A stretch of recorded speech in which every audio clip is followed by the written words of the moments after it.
실제로 겪었던 실화괴담들. 첫 번째 이야기, 시골의 할머니 댁에서 봤던 하얀 소복의 처녀 귀신. 언니가 시골 할머니 댁을 방문했을 때 일이라고 합니다. 언니의 할머니 댁은 여느 시골집과 마찬가지로 버스가 잘 다니지 않는 그런 깊숙한 곳에 있었다는데요. 그날은 여름이라 밤늦도록 모기불을 피워놓고 수박도 먹고 감자 고구마도 쪄먹고 오랜만에 만난 친척들과 재미있는 시간을 보냈다고 해요. 그러던 중 언니는 화장실을 가고 싶어졌고 언니의 할머니 댁엔 재래식 화장실이었다네요. 그 화장실은 대문 바로 옆에 있었는데 할머니 집에서 대문까지는 약간 거리가 있었다고 합니다. 언니는 친척 언니에게 같이 가자고 할까 어쩔까 하다가 다들 재미있게 이야기를 나누고 있어서 말을 끊고 화장실 가자고 하기도 뭐하길래 그냥 혼자 나왔습니다. 밖에 너무 어두워서 천지분간도 힘든 와중에 언니 눈에 이상한 게 보였다네요. 그건 때문에 걸린 하얀 점 같은 게 펄럭거리는 모습이었다고. 언니는 그냥 할머니가 또 무슨 천을 걸어 놓으셨나 하고는 깜깜한 마당을 가로질러 화장실로 가는데 순간 언니는 언니의 눈을 의심했대요. 대문이라고 해봐야 그냥 나무 2개가 세워져 있고 다들 그 나무 사이로 할머니 집을 들어오는 거였는데 어떤 하얀 소복을 입은 여자가 그 나무 2개를 손으로 잡고 대문 사이에서 왔다 갔다 뛰어다니고 있었다네요. 어떤 모습인지 상상이 되세요? 우리들이 어릴 때 철분 기둥을 잡고 놀 때처럼 기둥을 손으로 잡고 이 기둥에서 저 기둥으로 옮겨 다닌 것처럼요. 그렇게 나무 2개를 손으로 잡고 이리저리 뛰어다니는데 어둡고 거리가 있다 보니 언니 눈엔 여자가 뛰어다니면서 흔들린 치마폭이 그냥 하얀 천으로 보인 거죠. 언니는 그 여자의 모습을 확인하고는 그대로 몸이 굳었는데 정신없이 뛰어다니던 여자가 갑자기 고개를 돌려 언니와 눈이 마주치자 시익 웃더랍니다. 그 순간 언니는 정신을 잃어버렸고 깨보니 할머니 집의 안방이더래요. 언니가 울고불고 난리를 치며 귀신을 봤다고 대문에 있었다고 말하니까 어른들은 날이 더워서 더위를 먹은 게 분명하다고 말씀하셨지만 할머니께서는 뭔가 짚이시는지 고개를 갸웃갸웃거리시며 언니를 진정시키셨다네요. 그리고 다음 달 날이 밝자마자 할머니께서는 언니의 아버지와 삼촌을 시켜 마당의 나무 밑을 파괴하셨대요. 그리고 마당 밑에서 나온 것 언제 묻어두셨는지도 모를 만큼 사가버린 뱀술이었다네요. 할머니께서는 네가 어제 본 게 이건가 보다라고 말씀하셨다고 해요.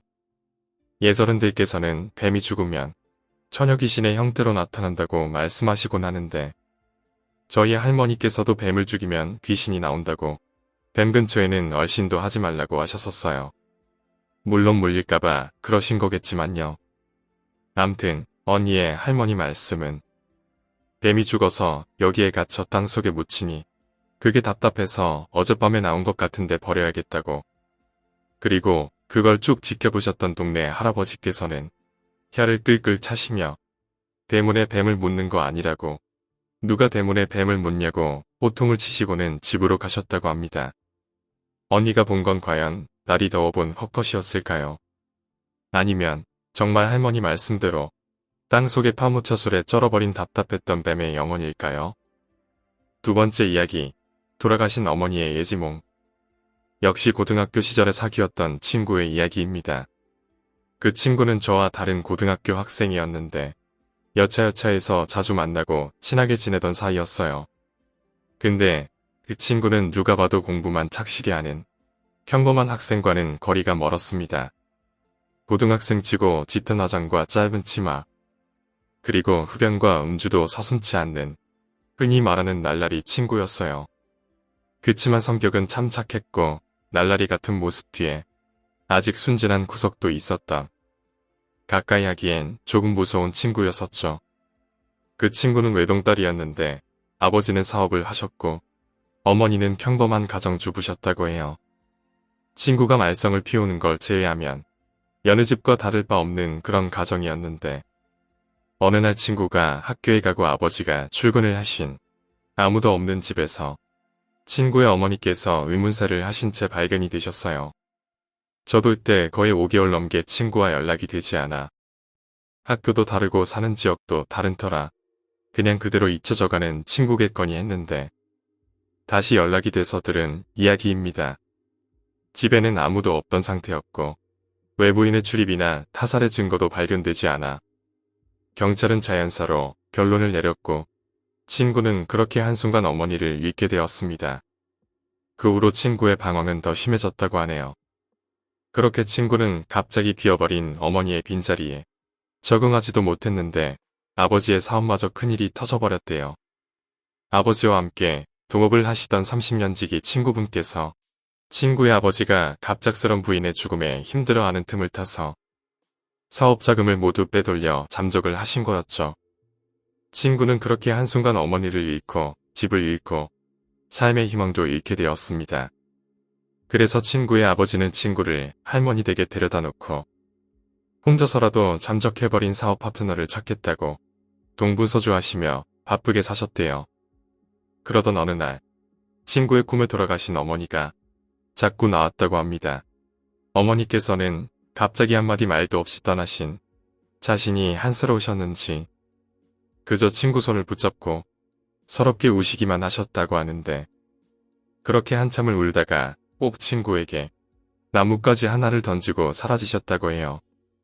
친구는 몇 번이고 같은 꿈을 꿨고 어머니가 던져주신 나뭇가지가 뜻하는 게 무엇일까?